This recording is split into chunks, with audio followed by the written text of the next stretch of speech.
Welcome back to Odyssey News. I am Mike Odyssey, and today is Odyssey Friday. Odyssey Friday, we take one topic, the top topic of the week, and then we just break it down for you. We just talk about it a little more, right? Go in depth with this topic so that we can find out more about it, just kind of dedicate more time to it. And today we're talking about Nintendo Online. When it comes to the Nintendo Direct, because we had the Nintendo Direct this week, it's still fresh. We're still kind of processing all of the announcements, but the Nintendo Online portion of it, I'm pretty sure it left a lot of people with, the wants and needs of seeing a better and bigger change to the platform, Nintendo Online. So we'll break it down today in this video. Let's go ahead and get started.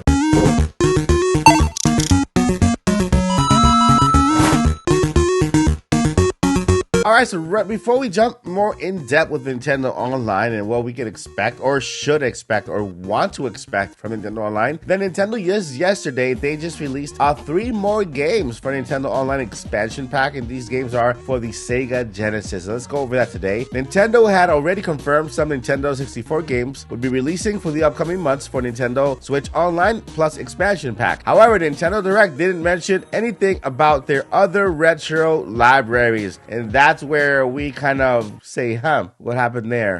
But yesterday, Nintendo released 3 more classics to the Sega Genesis Online, and these games are Alcia Dragon, Beyond Oasis, and Earthworm Jim, which apparently these 3 games are very popular. I know I played Earthworm Jim as a kid a long time ago, but yeah, Nintendo just continued to announce games for Nintendo Online Plus expansion pack, and we got 3 more games added to the Sega Genesis yesterday. So during the Nintendo Direct, when it comes to Nintendo Online, Nintendo did announce a couple more games coming to the Nintendo Online platform plus expansion pack, and some of these games coming in 2022 and then the rest in 2023. And among these games, we got Pilot Wings coming in 2022, Mario Party 1 and 2 coming also in 2022. So basically, I'm guessing it's October, November, and December. And then we have on 2023 Pokemon Stadium 1 and 2, Mario Party 3, then we have 180 snowboarding, Excite Bike 64, and then GoldenEye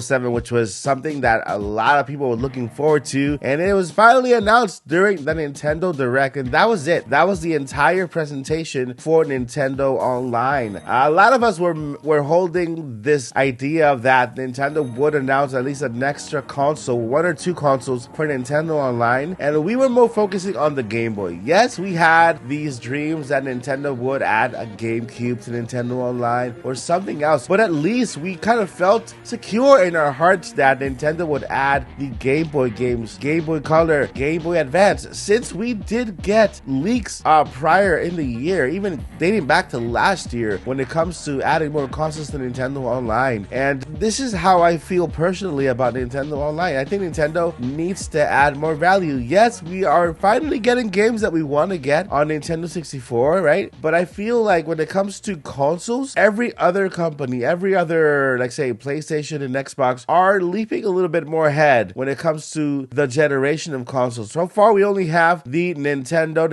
NES, and we have also the 64. I'm not even counting the Sega Genesis because it's not part of Nintendo or the branding. I am super glad we have Sega Genesis, and basically this opens up the possibility of us having more consoles online other than Nintendo consoles as well. So can we have the Sega Dreamcast, right, on Nintendo Switch and other Sega properties on Nintendo Online? It's a possibility since the Sega Genesis has been added to Nintendo Online, right? There's also the possibility of having more games added to Nintendo Online via third-party companies who've actually developed games back in the day, right? There's a lot of games that are not available right now, but it's because these third-party companies are not redistributing these companies. You can only find them in flea markets and other areas. But one thing that I learned from Xbox and Microsoft is that they have this program where third-party companies can bring their games straight to Xbox Game Pass, right? Microsoft will do is basically pay them a fee up ahead of what they assume this game will make, right? And then take this game and drop it off on Xbox Game Pass, Microsoft Game Pass, and then Nintendo can do something similar similar to that. I don't mean when it comes to new games. I mean when it comes to retro games. If you don't have Nintendo Online, let me know what can Nintendo do to convince you to sign up for Nintendo Online. First, you do need Nintendo Online in order to play online, so I'm pretty sure you do have it. So you at least have the NES and Super Nintendo consoles with you, right? But what can Nintendo do in order to make you sign up for the expansion pack if you yet to purchase this part of the Nintendo Online experience? Let me know down below in the comments, and let me know what kind of games or consoles you would love to see as part of the membership, right? And I will see you on Monday, where I have to wear a costume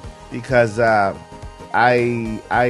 made some predictions and these predictions did not turn out. So I have to wear a costume the entire next week. You guys chose that I have to dress like Mario for the entire next week. So yeah, I guess this is the last time you're going to be seeing me for a week. You're going to be seeing Mario next week. 2 more things. Never give up. Journey on. Peace.